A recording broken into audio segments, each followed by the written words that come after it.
Good morning. Welcome to the program agenda, and we thank you for joining us today on the 11th of October 2021.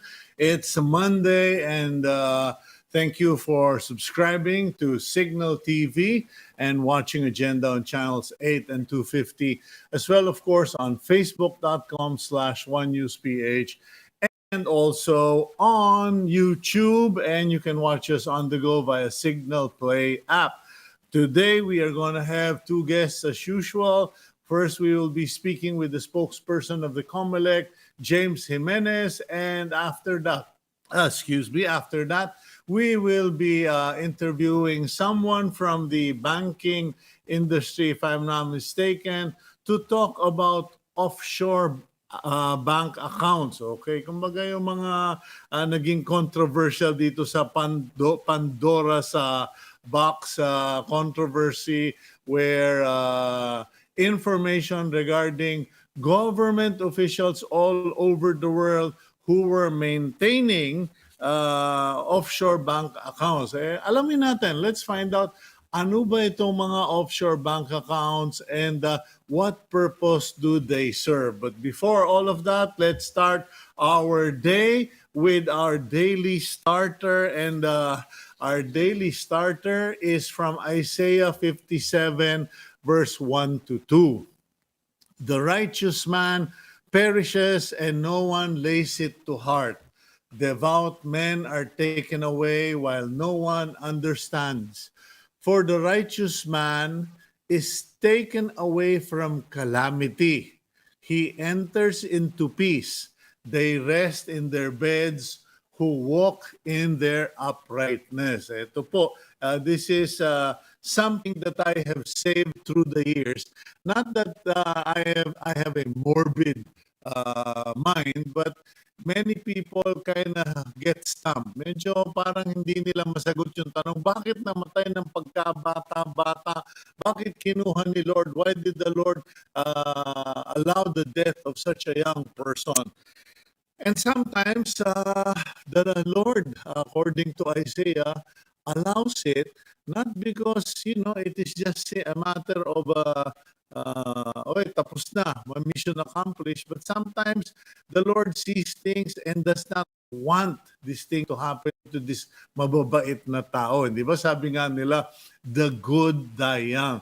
Well, Isaiah answers the question because they are taken away from calamity. It's happened before. God has taken people out of the conflict. God has taken people when they're young because maigi na yung mamatay silang bata kesa sa abutin nila yung malagim na kamatayan, or for them to face such a dark, evil, wicked ending in their lives. So I'm reminded of this because last week, ladies and gentlemen, was a very difficult week for many of us. We were all shocked when Human Rights Commissioner Cito Beltran passed away at the age of 57 from COVID-19. And he's only one of many people who passed away last week. I even lost a friend who died at 51, and a friend of mine lost a niece who died in her early teens. So there's a photo of Chairperson Cito Gascon. We salute you because you have fought the good fight. You have been courageous, and you have given us a model to stand up in fighting for human rights. So peace be with you. May rest in peace, and our prayers go to the family of Sir Cito Gascon. Okay, now let's move forward. Let's go to the front page of the Philippine Star. And there you have it, the headline, more vaccines but not enough takers. It seems that the government has finally reached a point where they have more vaccines than there are people willing to be vaccinated.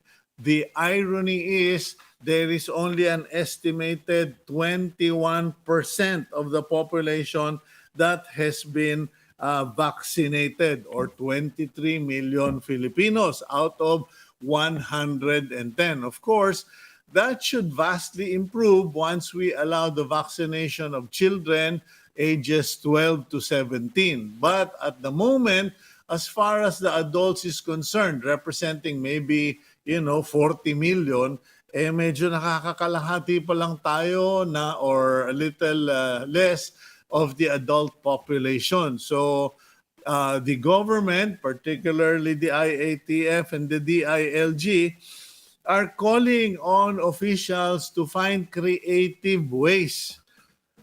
Ang problema po, kahit na mag-creative ways, this is really a matter of messaging because what happened was many people, I can speak with authority, I suppose, on this matter because many people were under the impression that vaccinations were primarily going to be mostly in the National Capital Region. So ayun po, no? Medyo bumaba ang bilang ng mga nagpapabakuna, dumami ang bakuna, naghahanap ng paraan ang mga opisyal ng pamahalaan paano pa nila may aakit ang iba para magpaturok ng bakuna. Okay, let's go back to the front page. At the top of the front page of the Philippine Star, voter registration resumes today. Tuloy po yan hanggang katapusan based on the request of Congress and the initiative of Comelec to start the voter registration for new voters and for those wanting to reinstate their voting privileges after not voting for more than 2 elections. Okay. Now, further down in the front page of the Philippine Star, we have a photo. Okay, yeah, photo po yan. Okay, now, we go to the tally of Philippine cases first. This is all over the country. Confirmed new cases, 12,159. So apparently, it went up from last Friday, which was already in the lower number. And sadly, the deaths are high, 119. So we are only a few hundreds left from the 40,000 mark of 40,000 Filipinos na po ang namatay sa COVID. So kung hindi pa kayo naniniwalang nakakamatay, ayan, tingnan po niyo yung bilang na yan. Okay. Moving on, on the right side of the Philippine Star, you have that photo of the Baguio Memorial Cemetery na kung saan ay silang pinaghahandaan. Baguio Memorial Cemetery, pinaghahandaan na po yung undas, November 1, which is still several weeks away, but it seems many Filipinos have decided to go early because they are anticipating that the IATF and local governments will once again prohibit the visitation on All Souls Day or will probably limit the number of people allowed into the cemeteries nationwide. Okay, now let's go further down to the story. PNP chief orders early preparation for undas. Ayan po, kasi na nga sinasabi natin, November 1 and 2. And the concern here is not just on the day, All Souls and All Saints Day, but also the few days before and after. Kasi marami pong will take advantage of travel. Hindi natin alam. Yan po ay sabi nga nila, ano ba ang tawag nila yan? Yan yung mga sure way nakakalat ang COVID-19 virus if we do not institute strict protocols, strict procedures for or healthcare protocol. So PNP Chief Eliazar has already ordered his men in the field to take care of that. Okay, and that photo you see there, Workers start setting up a giant Christmas tree in Eastwood City yesterday. Okay, ha? Yeah, medyo maaga, no? October. So, well, other places have put up their Christmas tree as early as September. So, yan po yung the signal of Christmas coming into the Philippines. Okay, now, further to the right of the Philippine Star, Philippine posts lowest births and marriages in decades. Fewer Filipinos are getting married and having babies during the pandemic, according to the Commission on Population and Development. Okay, yan po. Meron pong ginawa kasing sa statistics ng PSA, a statistical study, and those are the results. Okay, now, more on the news. Back to the front page. As infections slows, conception pushes for alert level 2 and 3. Ayan po, kasi ito pong si Presidential Advisor on Entrepreneurship, Joey Concepcion, has been working closely and consistently with various representatives of the Department of Health, the private sector, the Okta Research Group, the IATF, and based on the data they have collated, Joey Concepcion believes that it is now the right time to bring down Metro Manila down to alert level 2 and 3. And malaking bagay po yan that will make a big difference because it will allow the opening of cinemas, of spas, etc. A lot more work will be available, more shops will be available, and more people will be allowed outdoors. So, ayun po, no? Of course, all of this based on the vaccination card, the separation or segregation policy or protocol na maghihiwalay ang bakunado sa hindi bakunado to protect both sides of the community. So, yun, pushing for alert level 2 and 3, pinag-uusapan na maybe it will happen in November if it ever happens. Medyo, pero sabi ni Joey Concepcion, if we wait until November, baka ma-ghost month tayo dahil maghihirap ang mga negosyo. Meanwhile, the Marikina Riverbank namasyal ang madlang people from Marikina and other neighboring cities were seen strolling around or along the Marikina River banks yesterday, and we tried to do a close-up of all those people. Majority of them naman naka-face mask, pero wala na, hindi na uso yung face shield. Okay. And let's go now to the Senate inquiry in the Family Anomaly. The Senate may come out with its partial report regarding the Family Anomaly. Pero ano pang ire-report ng Senate? Lantaran na, nagkabistuhan na because of all the coverage. It became apparent na nagkaungguyan talaga. Okay, so then below that, please, if you are in Northern Luzon, especially extreme Northern Luzon, yan pong Typhoon Maring is expected to hit, probably the Babuyan Islands, Batanes, but there is no telling because it could also hit yung mga Apari, etc. So please be careful because nagsanib ng puwersa itong si Maring at si Nando. Nando, the typhoon, got sucked in by Maring and has now turned into just one typhoon that is hovering and heading northwest of the Philippines. Okay, so I believe that's all the news we have for today from the front page of the Philippine Star. Okay, magpapalit nga ako ng salamin if you don't mind because medyo malakas ang glare nitong ayan. Yan mo, kaibahan, Essilor, ha? Vinyas Optical, yan ang kaibahan ng non-glare eyeglasses. Okay, let's go to our first guest today, someone who is respected, well-known, and of course, trusted by many when it comes to election matters. We have the Comelec Spokesperson James Jimenez with us this morning. James, good morning to you. Good morning, Sir Cito. Long time no see.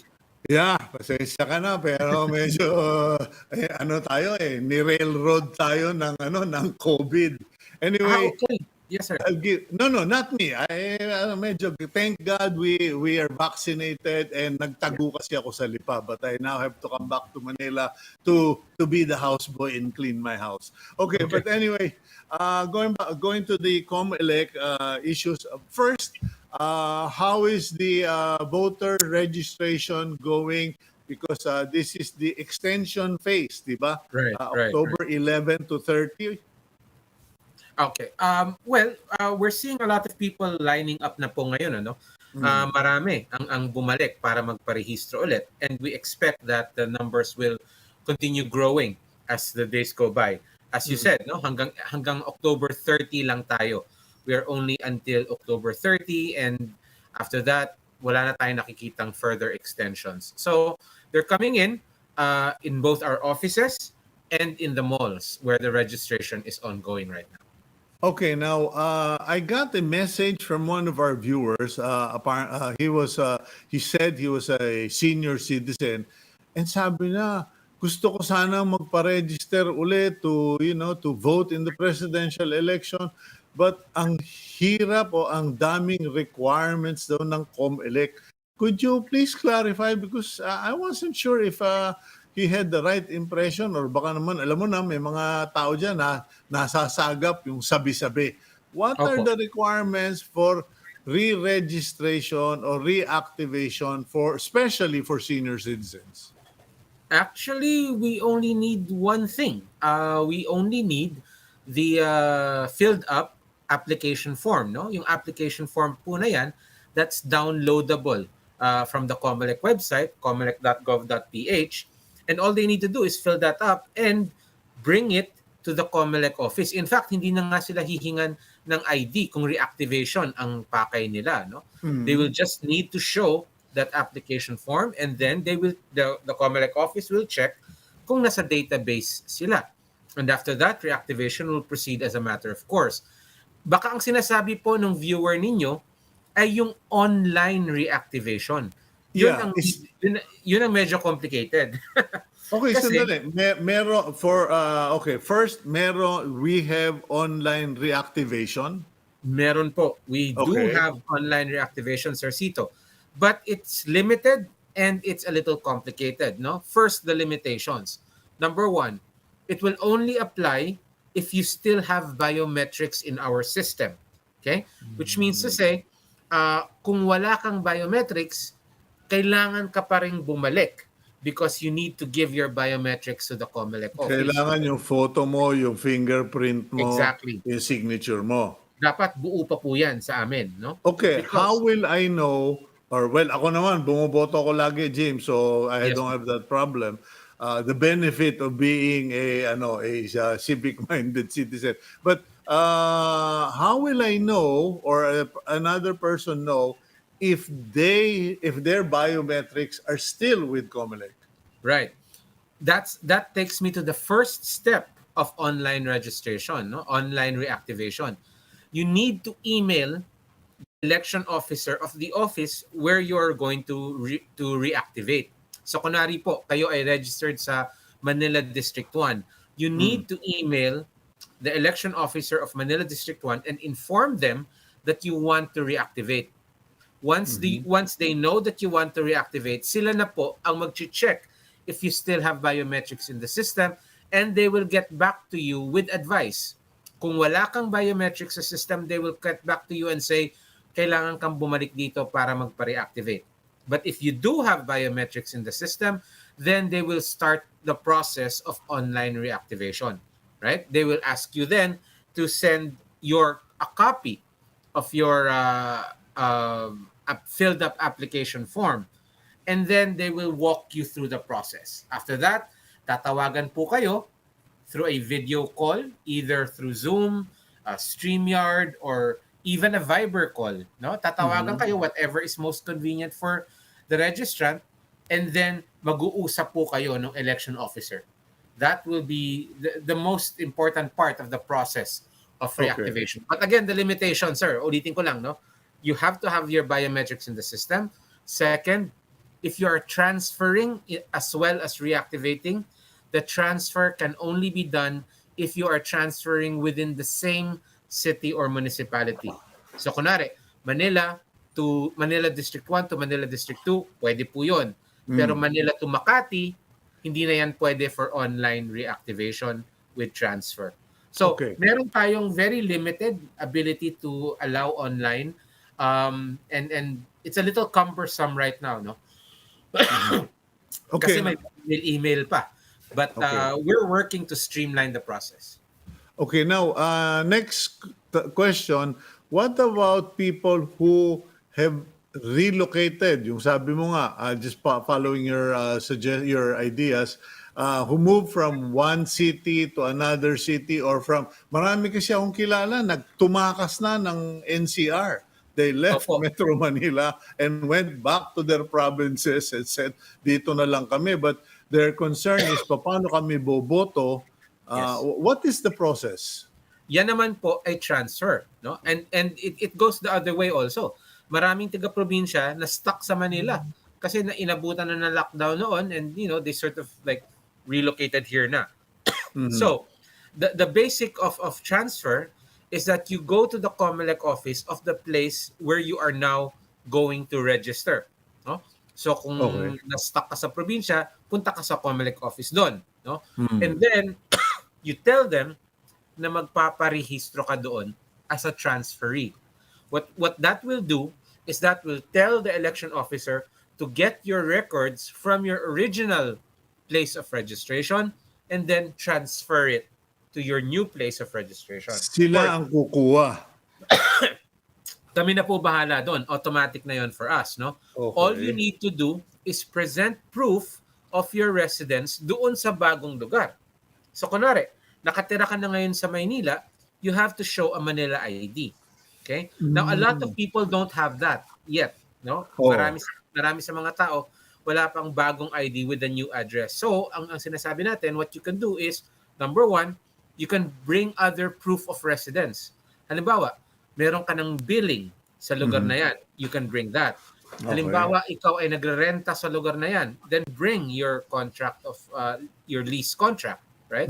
Or, all else fails, magsama ka ng tiga dyan sa lugar nyo, no? Pwede bang humingi ng barangay certificate na ako po ay naninirahan sa isang lugar based on what the barangay captain said? Hindi po kasi tinatanggap ang barangay certificate as proof of residence. And I think I know why. Yes, exactly. So, the best talaga is to bring if you really don't have ID, the best thing to do really is to bring someone from there, siguro kasama mo sa bahay or your neighbor, and then they will vouch for your residence and your identity. James, obviously I'm not the only one who is falling victim to this challenge, and I wrote about it actually. I've long been a registered voter. I have been a regular voter, and so it seems this texter, nagre-release na ba kayo ng voter's ID? Kasi parang may rule kayo ngayon that we have to personally go to the Comelec office. It is not aligned with the current health protocols and pandemic. So what happens if, like, let's say my voter, I'm registered here in the city of Pasig, and I have been voting for the last 20 years here in Pasig. Paano yun? Two things, Sir Cito, no? Number one, hindi na po kami nag-i-issue ng bagong voter ID. Right? So, kung nagparehistro kayo at any time from 2012 to the present, wala na po tayong hinihintay na ID. Right? Ang ID na lang na nasa amin ay yung mga ID of people who registered prior to 2012, right? So ito yung mga lumang-lumang ID na. Now, if you still want those and you've gotten a notice from Comelec to come pick it up, well, you could come to pick it up. It's not an urgent matter anymore kasi nga more than Oo, 10 years kasi ago na yun. mabuti na yun, nilinaw mo yan, na Opo. since 2012, there are no longer a need or issued voter's ID. And That's right. before 2012, kung narehistro ka at nakakuha ka ng notisya o tawag sa Comelec na kunin yung ID mo, pwede mong kunin. So as far as Comelec is concerned, pasay na yan. Kumbaga, Yes that's po. already all up. Ito kasi ang problema, James, maraming, naku, muntik na naman ako magmura, mabuti tinigil ako ng aking Angel de la Guardia. Hindi kasi, maraming barangay captain, lalo na mas maraming mga mayor, meron silang patakaran. They have this standing policy that if any person goes to a hospital, clinic, etc., they need to present the voter's ID. Ironic that the Comelec itself is saying we're no longer issuing the voter's ID. So, paso na pala yung idea ng voter's ID. Yes, sir. In fact, alam ko sinasabihan na namin yung mga LGUs to drop that requirement, no? Uh-huh. But in some cases, like for example sa mga for overseas employment halimbawa, ang tinatanggap na po nila ngayon ay yung voter certification. Yung voter certification, no? I don't know if the LGUs have started taking that up as a requirement, but we have certainly informed them na hindi na po nag-i-issue ng voter ID. So siguro ulitin na lang namin yung reminder sa mga LGUs if that's still being done. Okay. Now, itong mga nuisance candidate, let's go straight to the point, no? Kasi medyo ang daming nag-react nung nag-file si Senator Bato de la Rosa ng candidacy for president. And then Yes. may mga nagre-react din kasi may mga nagpapile, ang dami-daming Marcos, ang dami-daming mga kung ano-anong partido. And I think there is already a public distaste or annoyance regarding this.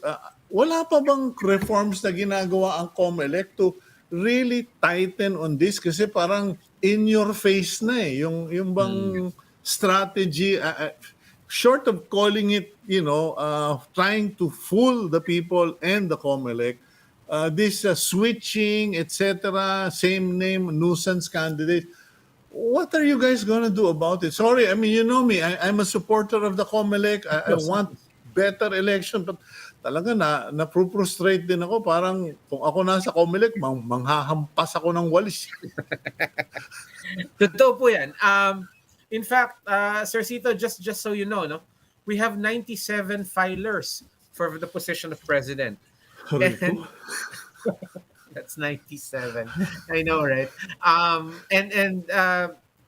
guessing around fully 95% of that will eventually be stricken off the list, no?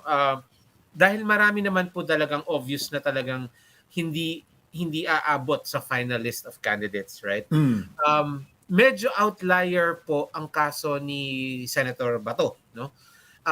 It's an outlier because Linawin mo, James, yung sinasabi mo, kasi hindi lahat Inglesero. Baka Opo. sabihin, liar sa labas. Hindi. Okay, ingat Okay, ka dyan. sorry.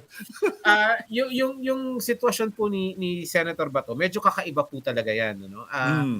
Ang problema kasi kay Senator Bato, pasok na pasok siya sa kategorya sa lahat ng criteria para sa siseryosohing kandidato, no?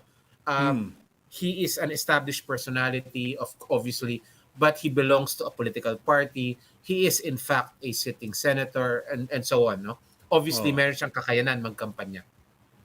Wala siyang kaparehong pangalan. Another reason, no? Ang problema sa kanya, inaamin niya na okay lang sa kanyang ma-substitute siya. No? So parang lumalabas ngayon sa mga tao, parang inamin niya na rin na placeholder siya. No? Yeah. And that creates a sort of novel or kakaiba or bagong sitwasyon. Yeah, but where is the problem here, James? Is the problem with people and parties that do this, or is it with the Comelec? Kasi, you are a constitutionally appointed body, you are independent of everyone. So, some of us believe na, may karapatan naman ng Comelec na bambuhin yung mga 90 plus na peking kandidato na yan. Can you not even ask Congress to give you, do you have quasi-judicial powers na to file cases against this nuisance candidates? Yung bang parang nanggugulo ka lang kasuhan ka na lang namin ng disturbance or disruption of the electoral process. Okay, ganito po yan. Ang problema po ay nasa mga political parties na gumagawa ng mga ganito, no? At ng mga individuals na gumagawa nito, obviously. Yan talaga ang problema dyan. Ang problema po sa Comelec side is that tali po ang kamay natin doon sa batas, no?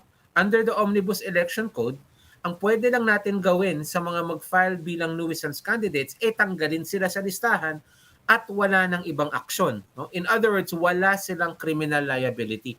Hindi natin sila makakasuhan ng kahit ano. Now, can we recommend to Congress to do something about that?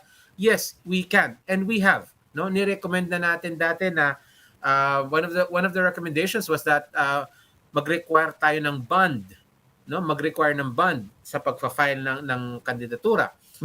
Meron pang isang proposal na nasa Kongreso ngayon, kung hindi ako nagkakamali, yung parusa na parang 50,000 pesos na fine in case ma-rule na ikaw ay isang nuisance candidate. So may mga ganyang may mga ganyang proposals ngayon, pero unfortunately hindi umabot para sa 2022 elections, no.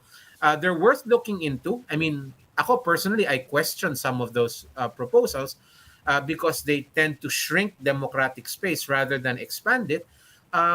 But again, nasa na po yan, nasa Kongreso na po yan. Again, Comelec may be a constitutional authority, it may have quasi-judicial powers, but we are still, limited in what we can do by what the law says. Ngayon, ang problema po kay Senator Bato, marami nagsasabi na isa dun sa mga kategorya ng nuisance candidate, mukhang nag-a-apply sa kanya. Yung which is a person with no bona fide intention to run for office. Yeah. Because if you're saying na okay ka lang napalitan, asan dun yung bona fide intention mo to actually throw your hat in the ring, no? So again, can the Comelec now step in? And wala po akong galit kay Senator Bato, no? Wala naman kaming pinag-awayan yan and I've never been critical of him. Hindi rin ako takot sa kanya, no? Pero out of, respect for the Constitution and the electoral process, can the Comelec not step in, anong tawag nun? Yung Motu proprio. Na sandali, may, by your own mouth, this fish is caught. Di ba? Binuksan niya yung bibig na yun, nahuli siya na wala, hindi siya bona fide intent.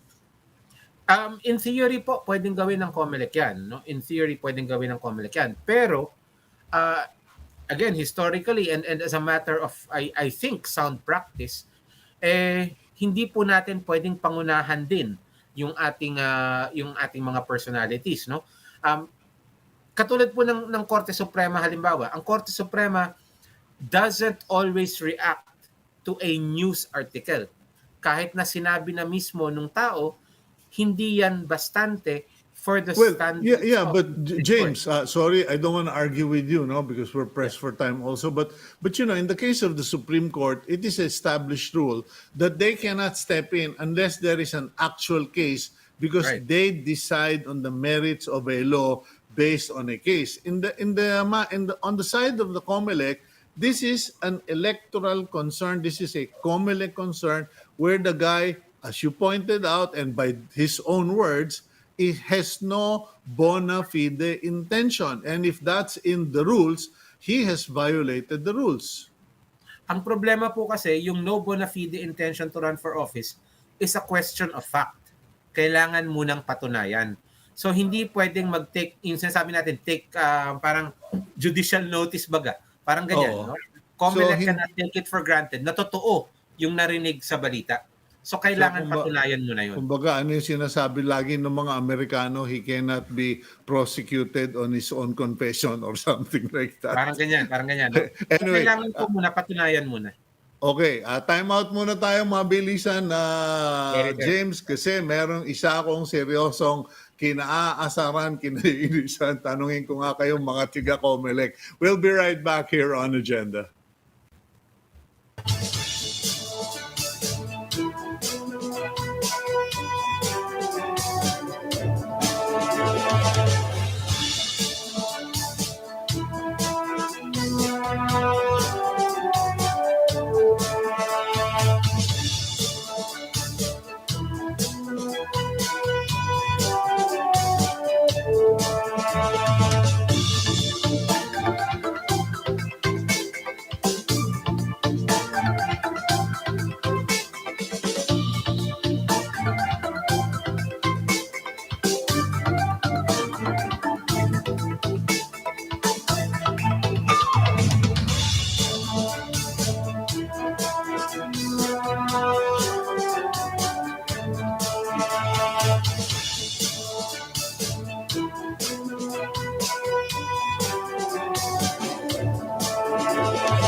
Welcome back to the program Agenda. I'm your host, Cito Beltran. And with us is the Comelec spokesperson, James Jimenez. James, before we went to the break, you were talking about no bona fide intention to run for a position filed for. Now, ang tanong ng aking executive producer na si Arvic Tolentino, sino raw ang magpapatunay nun? Because you said it cannot be based simply on a news article or even by his own admission. Senator De La Rosa cannot be held accountable.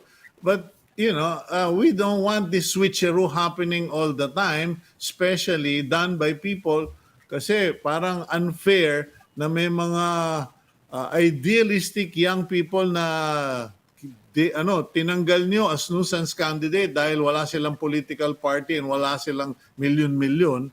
But here, hindi natin tinanggal yung mga barangay captain na tumakbong president na pinalitan ni President Duterte at ngayon naman, senator na siya mismo nagsabing, okay lang hindi na ako'y mapalitan.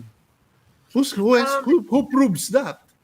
Well, magkakaroon po ng pagdinig dyan kung sakali, no? Kung may magko-complain. Kung may magko-complain against the filing of his COC because that is an available remedy. Comelec cannot do it motu proprio? No, pwede ho gawin ng Comelec motu proprio pero syempre maingat ang Comelec sa paggagamit ng kanyang power na yan, ano? Again, Comelec also has to be careful not to be perceived to be partisan. Are you okay? Sorry, James. Pasensya ka na. Kasi like I said, you are the bastion of hope, the Comelec in this presidential election. Now, is the Comelec being careful because they are afraid of reprisal? Is the Comelec being careful because they might end up with zero budget? I mean, one would imagine that. I mean, look, no, I'm just nilalatag ko para masagot mo kasi ito yung mga tanong ng tao, hindi ba? Kasi si Cito Gascon namatay na nga, kinamatayan na niya yung pakikipaglaban ng human rights. Ang tanong nung iba, paglalaban ba ng Comelec yung ating boto, yung sanctity of the electoral process and the votes? Why the hesitation? Well, the hesitation, sir, is because again, kung kikilos ang Comelec simply on the basis of something as ultimately flimsy as a news report, no? Again, no disrespect to the news reporters, pero hindi yan abot sa standard nung judgment, no? Ngayon, kung magbabase tayo diyan, hindi lang itong proseso na to ang maapektuhan. Yung buong kredibilidad ng buong halalan.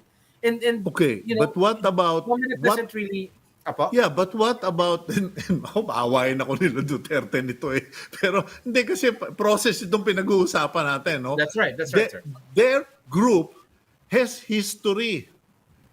Their group has done this before, the switcheroo. Yes. and it looks like they're going to do it again. I mean, I'm apolitical, pero as far as the process, the constitution, parang in the words of many Filipinos, nakakasawa na, parang nakakainsulto na. But hindi na lang kasi tumakbo ng lantaran, di ba? But here, parang they have history. So why can't the Comelec say, teka, we let you get away with it in 2017 ba yun? Ngayon, uulitin nyo na naman. Well, that's the thing, Sir Cito. We didn't, to put it in your words, let them get away with it because it was not wrong what they did. No? Nasa batas po yan eh. No? Kasama sa batas yung remedy na yan, yung pribileyo na yan. And for them to be using it again, okay, doesn't really make it wrong. No? It's just that, syempre, ito nga, nagkaroon lang ng bagong complexion itong kaso kasi yung mismong kandidato nagsabi na parang okay lang ako. Dati kasi yung nag-file na barangay captain, talagang nagsabi siya, gusto niya talaga. Diba? He played the part.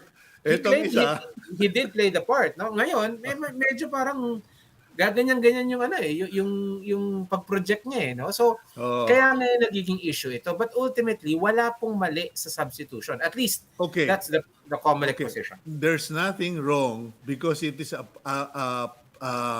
provided for by law. The question now is, isn't the Comelec like the Supreme Court in this electoral process wherein yes, it is provided by the law, but anything provided by law should not be abused. And this is being abused. Yes po, tama po kayo. May ganyang function ang Comelec, no? Pero limitado tayo sa kung anong pinapayagan ng batas. Kaya nga po, kung makikita ninyo, nagbago rin yung substitution. Dati kasi hanggang December ang deadline. So ang dami-daming panahon. Ngayon iniklian ng Comelec yan to November. So small steps siguro. The next probably would be to ask Congress to revisit the whole idea of substitution. No, but for now hanggang dito po muna kami. Ay nako, parang sinabi mo doon sa magnanakaw, gumawa ka ng batas laban sa pagnanakaw. Ay nako, hindi mo.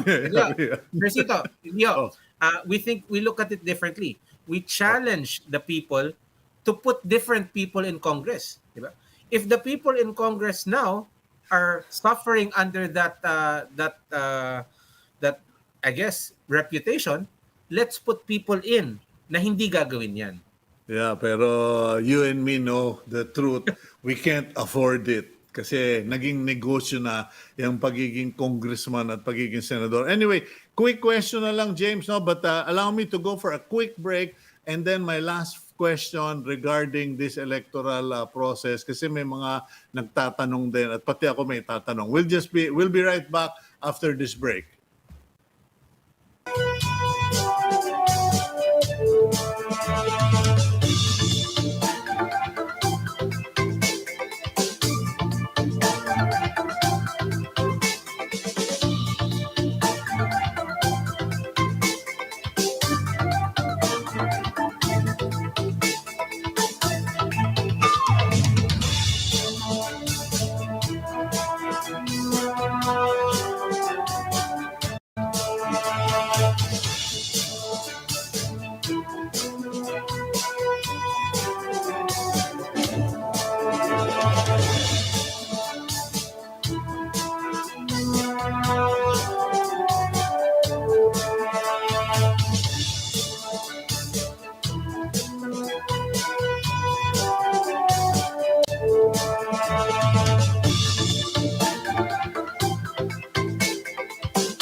Okay, welcome back to the program agenda. I'm your host, Cito Beltran, and with us is Comelec Spokesperson James Jimenez. James, quick clarification, please. When Rafi Tulfo decided he was going to run for senator, he had to resign from all of his media programs. Same with Noli De Castro, he had to resign. And ang hindi lang malinaw sa amin, pag tumakbo ba ang bakit yung senador pwedeng tumakbo for a higher position without resigning his post, has access and use of his staff and facilities, and if he runs or she runs for, let's say, vice president or president, can revert. I know it's provided by law, pero wala bang separation or divorce upon candidacy doon sa Position staff? niya. Oh, Ang problema po kasi diyan, synchronize ang elections natin. And if we apply that rule, then lahat ng incumbent na tatakbo for re-election mawawala sa posisyon, malulumpo po yung gobyerno natin. No? Mawawalan tayo ng siguro, I guess, oh, more than pero 50% of I guess, I'm just tickling or maybe poking an issue of inequality. Yes, it Kasi is. yung mga tiga-media, hindi ba, resign lahat. Ako hindi ako makatakbo-takbo dahil sabi ko, ano pakakain ko sa pamilya ko. Di ba? Hindi lang po media, pati appointed officials. Pati Okay, appointed officials. you mentioned that. No, that's interesting. What about campaign managers and support staff? Kasi katulad niyan, di ba? Si Secretary Cusi, he is the head of the party, so to speak. But he's also Secretary of Energy. Another guy, he has, hindi lang ako sure, is holding an appointed position, but he is the campaign manager of one presidential. And we were kind of wondering, dapat bang mag-resign din yung mga campaign managers na yan, mga party heads, etc.? Wala pong provision sa batas na nagre-require na kung participant ka sa campaign ng isang politiko ay kailangan ka mag-resign. Ano? That requirement applies only to the candidate themselves. Pero ang kailangan po sigurong maglabas niyan ay yung ating civil service. In fact, naglabas po ng circular ang civil service dati tungkol sa partisan political activities of members of the civil service. No? But even then, nag-create ng exception for political appointees, saying na kung ikaw ay appointee, it is in the DNA of your appointment to be political, no? So maluwag ang treatment sa kanya. I see you shaking your head, Sir Cito, and I feel you. Talagang maraming dapat baguhin sa electoral laws natin, especially ngayong, I guess, parang nagbago na yung environment, no? Sir Cito, parang wala nang nagtatago ng partisanship ngayon eh. No? Ang political party, yung pa pala isa, party list. 5 na. Aba, kayo ba, maghihigpit kayo sa mga party list? Kasi medyo, it's a joke. I will call it that. Many of these party list submissions are a joke. Yes, they are. And just to stoke your outrage a little further, we have 270 party lists trying to participate in the coming elections. Okay, 270 party lists. Marami po diyan ang madi-disqualify. In fact, marami nang na-disqualify ang Comelec, no? Out of the more than 100 new applicants, we've already disqualified a significant number. So, James, pero under appeal pa lahat. Okay, James, may nakita ko dyan sa leeg mo. Ano ba yan? Sa lompas lang ba yan? O ano ba Hindi yan? na. may sugat yan, may sugat. Sugat lang yan, ha? Well, catheter, actually. Oh, wow. Well, let me just pray for you, Lord. I just pray for James Jimenez that you would heal him, that you would remedy his struggles, his physical challenge, and bless him and bless the Comelec, Lord, that they would all have wisdom, courage, and strength in Jesus' mighty name. Thank you, James. Thank you, sir. I'll get back to you. Medyo hindi ko yata nabalitaan yan, but I didn't miss it. Okay, we'll be praying for your health, James. Take care. Thank you. Okay, that's James Jimenez of the Comelec. Alam niyo po, ako po ay hindi ko ikahihiyang ipagdasal kayo on air, lalo na yung gano'n na may catheter, medyo ano kaya yun Anyway, we will pray for James. Now, let's go to our next guest, Michael Ricafort, Chief Economist for Rizal Commercial Banking Corporation, or RCBC. Mr. Ricafort, good morning to you. Good morning po, Mr. Cito. Okay, Good morning po. sana mabuksan yung camera para magkita tayo kasi black screen lang yung nakikita ko dyan. We've invited Michael Ricafort to at least give us an idea, what is this offshore banking all about? Michael, are you there now?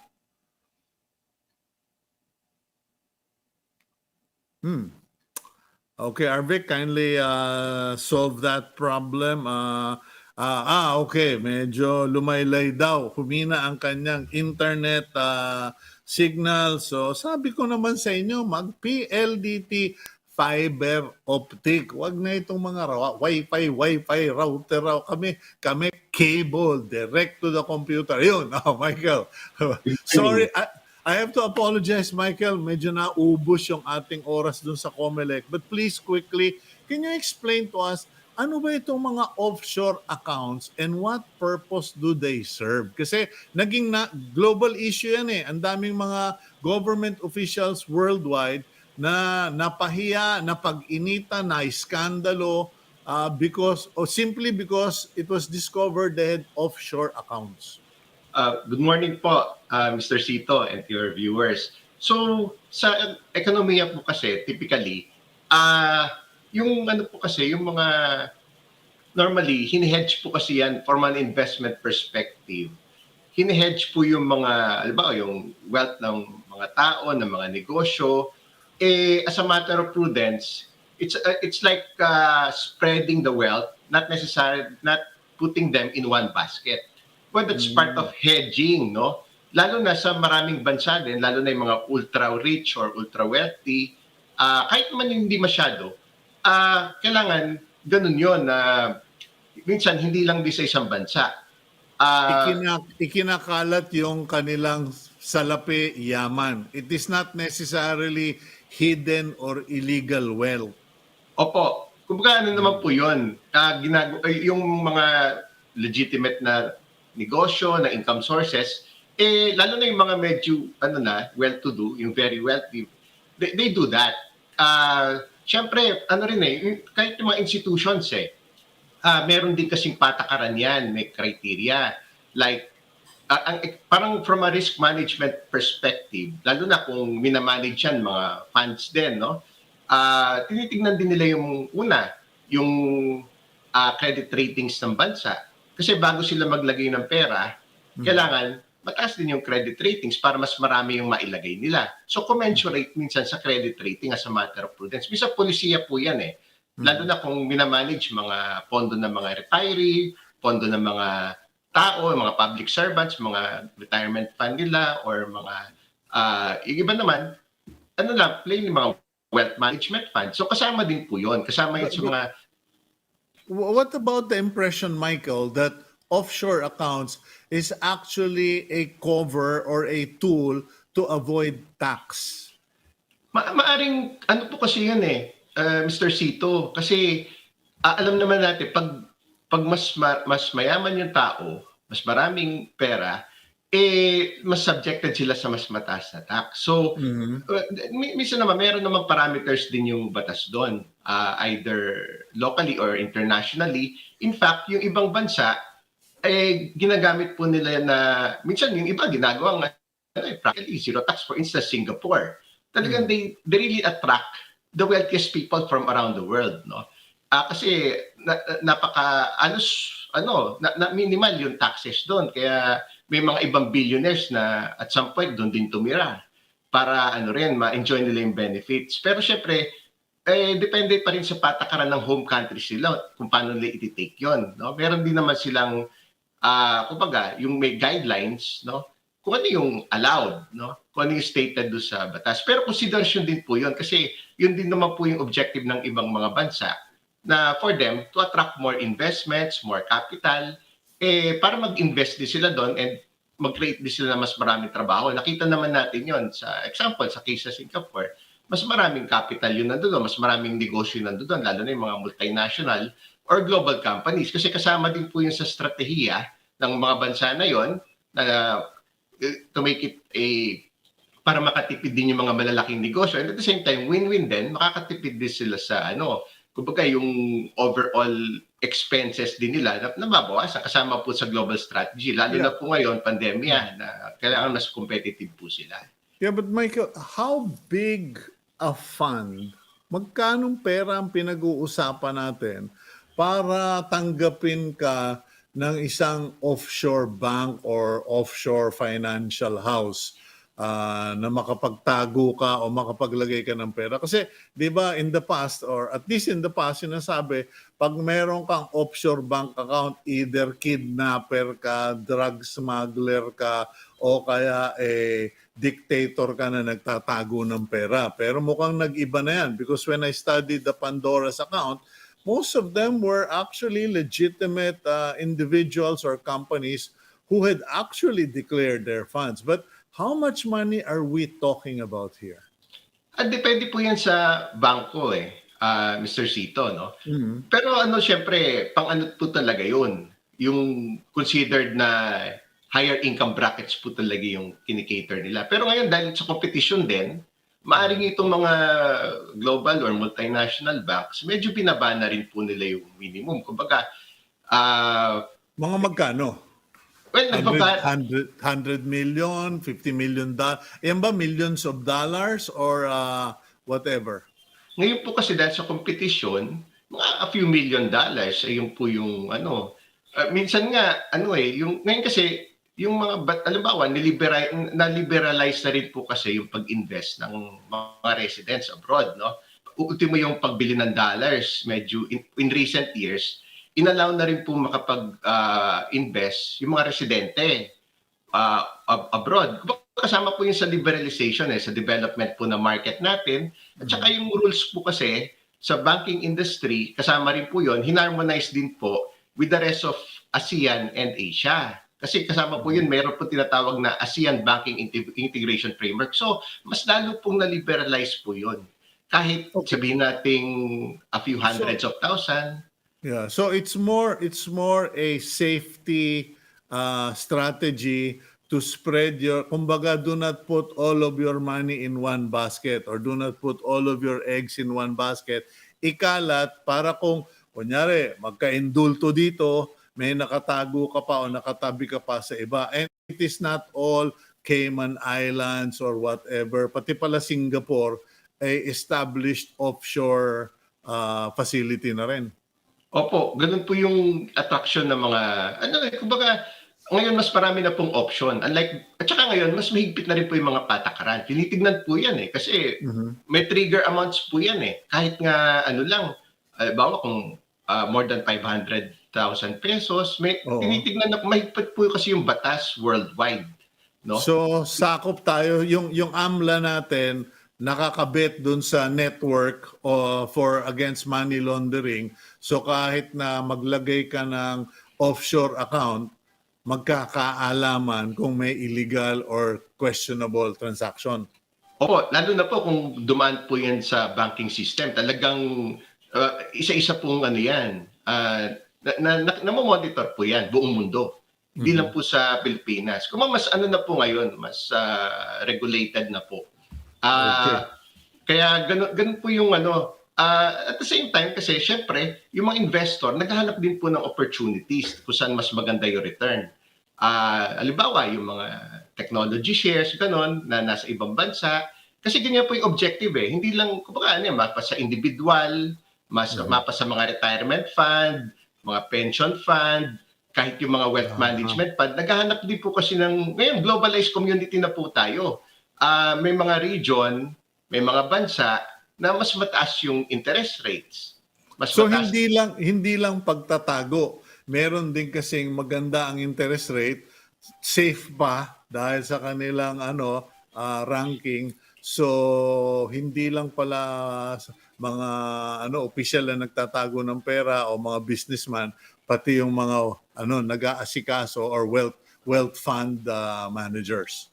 Opo, ang higpit po ngayon. Talagang buong mundo, po yan, talagang bantay sarado po. Tsaka, ganun po yung kahit yung mga negosyo, syempre, yumayaman na rin po yung, nagde-develop na rin po yung ibang local investor, nakakapag-invest na rin po sila kahit yung mga negosyo, nag-expand na rin po sila sa region at sa buong mundo. Marami na po tayong mga kumpanya ngayon na nakakapag-create din po sila ng investment sa maraming markets. And kaya, yun, syempre, pag mag-invest po sila, they have to put funds also in those countries in able to Well, build facilities. Michael, I'm sorry, no, but we've run out of time. Medyo overtime na tayo. So thank you very much for the illumination, explanation, and para at least naliwanagan na hindi naman puro banata na nangyayari na dinig lang yung offshore fund. Thank you very much, Michael Ricafort. Have a good day, sir. Thank you po, Mr. Cito. Have a nice day at your viewers. That's Michael Ricafort, Chief Economist of Rizal Commercial Banking Corporation, or RCBC. And we leave you with the Lord's commanded blessing. The Lord bless you and keep you. The Lord make his face to shine on you and be gracious to you. The Lord lift up his face toward you and give you peace. God bless all of you, and let's pray for all our friends.